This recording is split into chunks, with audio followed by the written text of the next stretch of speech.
assalaamu calaykum saaxiibayaal kusoo dhawaada barnaamijkeena falcelinta ciyaarta 2-1 ayay kusoo dhammaartay ciyaarta xiisaha laheed ee u dhexeeyay kooxda Everton iyo Manchester United. Kulan adag oo ahaa United ayaa guul aad muhiim uga ahayd gaartay kadib ceebtii iyo garaafadii kasoo gaartay Etihad Stadium isbuucii lasoo dhaafay kulanka derbiga. United guul oo Premier League ay aad ugu baahneed. Everton ay gurigeeda ku booqatay oo runtii ah kulan dhib badan. Everton waxaa ognahay inay koox difaac badan tahay sanadkan oo kooxda ugu difaaca fiican ay tahay Premier League sanadkan ilaa hadda, inkastoo United ay 2 gool caawa ka dhalisay. Marka kulan dhib badan oo ahay Everton markay gurigeeda ku ciyaarayso waa koox dhib badan. Kulankan macallintan guusha aad ugu baahnay. Safka hore macalinka maanta wuxuu kusoo bilaabay Anthony Martial oo dhaawac kasoo laabtay iyo Luke Shaw oo lagu bedelay Malacia oo labadii kulan ugu dambeeyay kulankii Champions League iyo Europa League iyo kulankii derbiga xoogaa ciyaartiisa oo hoos u dhacday. Marka macallintan runtii sanadkan waxyaalaha United kusoo kordhiyay waxaa kamid ah in ay qof walba uu kusoo safayo formkiisa. Hadda hal kulan ay ka jaban tahay, kulanka soo socda waxa waaye waa benchigaata. Hadday 2 kulan ka jaban tahay, 3 kulan oo isku xigta fursado lagu ma siinayo. Marka waana mid runtii ciyaarnada United u baahan yihiin. Waxaa muuqda in tartan uu jiro. Wuxuu macallinku muujinayaa in boos walba in loo tartamo ay tahay oo qof la iska soo safayo aysan jirin sida waayihii dambe aan soo aragnay oo ciyaaryahanno formkoodu aad u liito oo kun walba qaladaad sameynaya sida Harry Maguire oo kale iyo la iska soo safayo oo kun walba safka hore iska ah. Marka macallintan message uu dirayaa oo cid walba uu dirayo uu leeyahay haddii hal kulan ka jaban tahay benchiga lagu ogaanaa. Marka kulankan waxaa United goolasho u dhaliyay Ronaldo iyo ninka la yiraahdo Anthony oo caawa record sameeyay. Wuxuu noqday ciyaaryahanka ugu horeeyay ee United ah ee saddexdiisa kulan ugu horeeyay Premier League gool dhaliyay. Marka ninkan 3 gool u dhaliyay 3 kulan ugu horeeyay Premier League. Lacag badan United ka soo bixiday aad lagu dhaliyay runtii, lacagtu ka soo bixiday iyo quality-giisa marka la isku fiirsho. Laakiin wuxuu muujinayaa inuu yahay nin u qalma lacagtaas ilaa hadda. waa ninkii ugu horeeyay ciyaaryahanka ugu horeeyay Manchester United ee saddexdiisii kulan ugu horeeyay Premier League gool dhaliyay. Kulankii derbiga ogeyn gool qurux badan dhaliyay. Kulankii Arsenal oo kulankii oo isna gool qurxoon dhaliyay. Caawana kulan kale oo gool kale oo lugta bidix ku dhaliyay ayuu dhaliyay.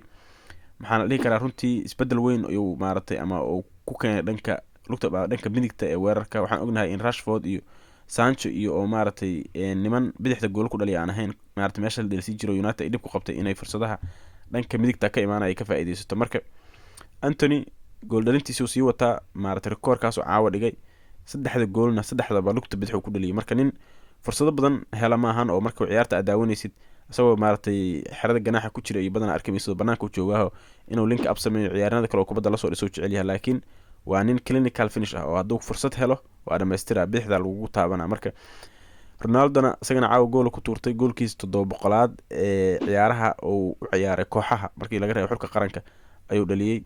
Marka waa iska faraxsan yahay. Anthony Martial dhaawacmay oo hadda dhaawac ka soo laabtay. Runtii waa niyad ku tahay United iyo macallintan waxaa ognahay in United marka ay ku dheelayso Tony Martial ay aad uga duwan tahay marka ay qof kale ku dheelayso ama marka Rashford dheelayo ama markii Ronaldo dheelayo. Waxay wax badan ka fiican tahay markii uu Tony Martial uu hogaaminayo kooxda xagga weerarka. Marka caawa wax yar uu dheelay gool uu caawiyay sanadkan daqiiqado yar uu dheelay. Isaga markii isku daro hal ciyaar xitaa ma dhamaan malaha inta jeer uu dheelay. Laakiin saasay tahay banagyo weyn soo bandhigay gool badan u dhaliyay. 2 gool iyo 2 caawin uu sameeyay malaynaa. Marka waa nin form fiican ku jira laakiin formkiisa xalaga faa'iida waa nin dhaawacsan. kulan walba dhaawacma kulan walba waxa waa 12 daqiiqo dheelay haddana waa dhaawacma. Marka Tony Martial dhaawacaya haysto waxaan ku tusaysaa in United ay January u baahanta inay la soo saxiixato weeraryahan. Ronaldo waxa uu sameeyay doon lagu matashan karo inkastoo hadda u muuqdo inuu ku faraxsan yahay inuu xoogaa benchiga joogo markuu fursad helan oo ka faa'iideysto. Caawa markii uu soo galo wuu faraxsanaa. Markii training fiirsatay videodaas United soo dhigto kale iyo waa iska faraxsan yahay isagoo qosla arkay markii kubadaha turiyay jiro caagadaha raati jira markii bedel la geeyo maaha. Odaga hadda waxaa moodaa inuu realize gareeyay inuu nin oday yahay oo wixii uu heli jiray uu sahelin koox weyn uu joogo koox uu jecel yahay uu jooga lacagtiisa oo iska qaadana markuu fursad helana oo ka faa'iideysana. Marka macallintan iyo sida uu Ronaldo inuu bench galiyo haddana farxadiisa iyo u joogteeyo soo ku keenay runtii waa wax cilmi u baahan. Ronaldo waxaad moodaa inuu hadda ku faraxsan yahay inuu fursadihiisa dhowrto. Caawa gool qurxoon u dhaliyay. Ninkii la dhahay Casemiro caawa lagu soo bilaabay asagana man of the match ku guuleystay. bandhig fiican soo bandhigay inkastoo mararka qaar aad moodo inuu Premier League intensity-giisa oo xoogaa wali la qabsano kubadda uu lugtiisa xoogaa ku daahinayo Premier League oo sala qabsan caawa goolka United laga dhaliyo lagu bilaabo asaga kubadda laga soo qaatay inkastoo qaladka oo asagu inta badan oo salahayn oo Anthony oo kubadda isagoo ciriiri ku jira u baasay oo qalad iska lahay gool qurxoon ay Everton ciyaarta ku bilowday oo ninkii maxaa la dhahay ciyaaryahankii hore Arsenal Iwobi ayaa gool qurux badan oo banaanka ka shooday ka dhaliyay marka United waa soo laabatay comeback sameysay macna tan hayna guul u baahnaa ayuu gaaray United hadda waxay ku jirtaa kaalinta shanaad ayadoo maaragtay hal dhibic ka hooseeya kooxda Chelsea marka United kulamo waaweyn isbuucyada soo socda suga waxay Sunday soo socota la ciyaari doonaan Newcastle Tottenham ugu xigta haddana Chelsea ugu sii xigta marka United kulamo waaweyn suga kulankan inay guul gaarto u baahneed caawan ciyaar fiican ay soo bandhigto overall markii la sameeyo maaragtay la qiimeeyo inkastoo daqiiqadii ugu dambeeyay ciriir badan ay gelisay kooxda maaragtay Everton kubaday turturiyeenayeen marka United waa maaragtay guul u baahneed gaartay Ronaldo goolkiisa 700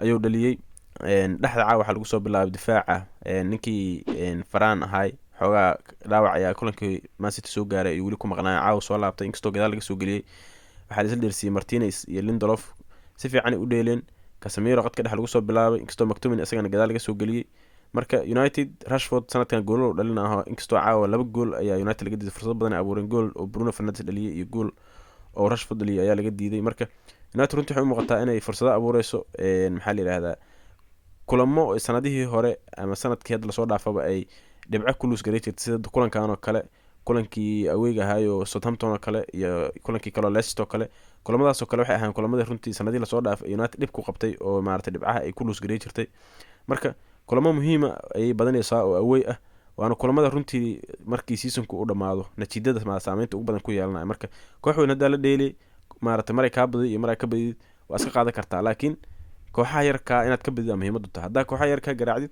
kooxaha weyn aan natiijada maaragtay xoogaa macquul ah ka hesho kuwana dawlad gasho kuwana ka badis kuwana ka badiyaan meel fiican horyaalka tagay marka United sanadkan targetkeeda ay top 4 waaye sida Arsenal oo kale waxa waaye horyaal ceyris iyo maaragtay ma geli karto hawshaas ma aysan gaarin marka guulay u baahnaayeen oo madax ku degsadeen ay heleen kulanka soo xigana Europa League ay la dheeli doonaan kooxda yareeda Madrid la dheelanay ayaa Old Trafford imaan doonta kulanka xigana waa kulamadaas waaweyn oo saddexdahan hore u soo sheegnay marka inay saddexdaas kulan guulo fiican ay maaragtay natiijooyin fiican ka keentay u baahan tahay sidii top 4geeda rajadeeda ay kor ugu qaado runtii sanadkan Premier League waa adeeg yahay oo top 4ga maaragtay dad waaweyn isku haysto Liverpool iyo rag lahaaba maaragtay top 4gii hoos ugu soo dhacay marka ciyaar fiican United soo bandhigtay falanqaynteena aan falcinteena intaasna kusoo koobaya saaxiibayaal haddii aad nagu cusub tahay channelka subscribe saar muuqaalkana like saar waana mahadsan tahay asalaamu calaykum waraxmatullaahi wabarakaatu